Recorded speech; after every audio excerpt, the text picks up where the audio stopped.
Now, let's talk about the fitness and workout part of things first. What do you usually tell your clients that are looking for maybe some quick weight loss, want the most bang for their buck during their workouts? What would you usually recommend for them?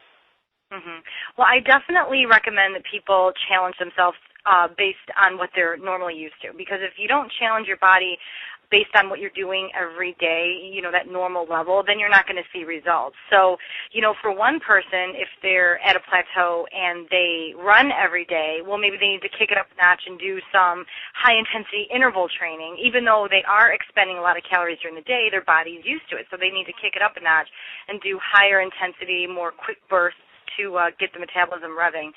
Whereas if it's someone who's never worked out before, even just like a half-hour a day will definitely show the improvement and show an improvement in their health and fitness and weight loss goals because they're challenging their body beyond what they're used to. So everyone's level is different to start.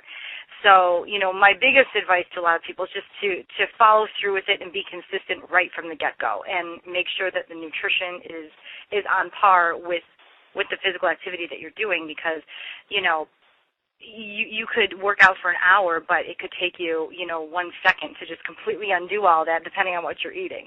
Yeah, exactly.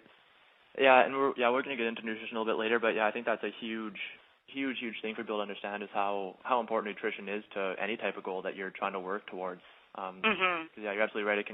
All your efforts in the gym can go away pretty quickly if you go out to eat and make the wrong choices. Yeah, it can.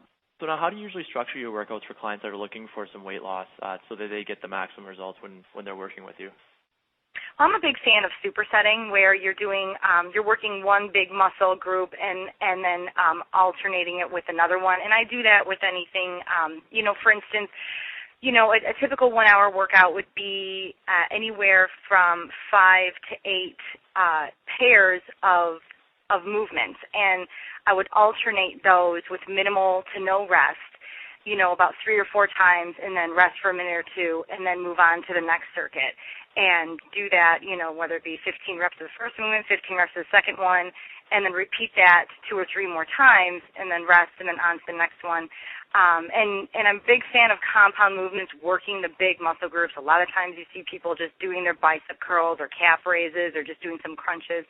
And we tend to forget that, those are muscles, but they're very small muscles. Therefore, they require a lot less energy, to work. Whereas if you're doing squats and working the entire lower body, the whole lumbo-pelvic hip complex, working the glutes and everything, you're burning a ton of calories, and you're really challenging your heart as well cardiovascularly. So working the back, working the legs, working the chest, alternating those movements, and working the core in all ranges of motion, because the core is not just your abs. It incorporates your hips, your glutes, your lower back, your obliques. So it incorporates pretty much anywhere from the chest, between the chest and the pelvis, or the hips. That's your core, and there's a lot of things you can do with it.